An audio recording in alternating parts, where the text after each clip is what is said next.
especially when talking about big ports, is that sometimes when we are trying to connect to the national grid, it doesn't respond to the needs. So the best way is that the port itself produce its own energy. So just to reserve it to for its activity, it doesn't affect that's a recurrent problem we are facing. So that's an option has to be taken, especially for the big port, where the needs are, as you said, a cruise ship can, if you are just doing 2 cruise ships, so that will affect definitely the grid, the entire, and that will generate other problems. So that's why port has to think as port energy community, they have to produce their own energy. They have to be so it can be done through renewable or through a mix. To be realistic, a mix. For example, LNG packs, like having diesel generators, having generator from LNG. What about building of shops? Space. Yeah. Exactly.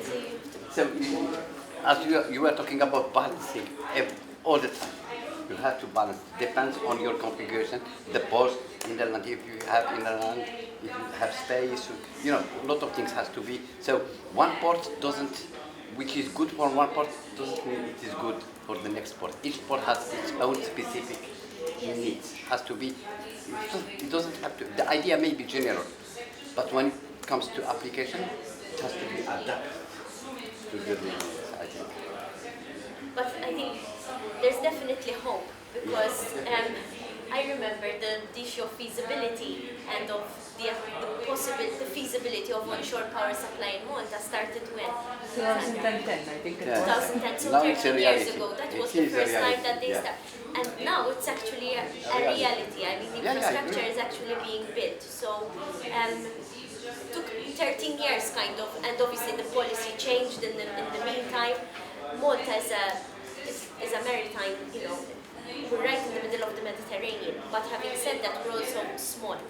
Notwithstanding the number of cruise liners which come into Malta, especially in the summer months, is relatively large. So, I mean, at any point in time, there could be 3 cruise liners within the Grand Harbour, which obviously creates conflict as well with other types of activities.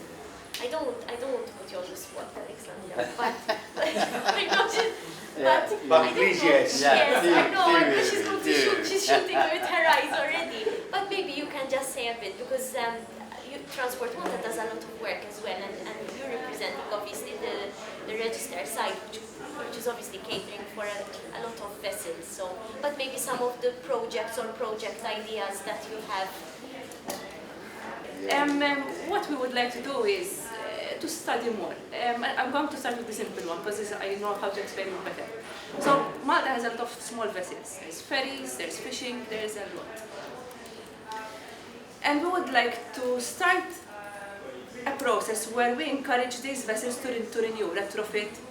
However, at the moment we have no idea what type of fuel to go for and whether we have the skills to retrofit the vessels.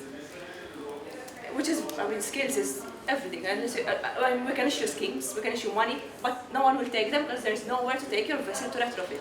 Exactly. So, what the project we have in mind is a whole study of, one, what skills we have, what fuels to go for, how to shape the schemes. That's it, that's our...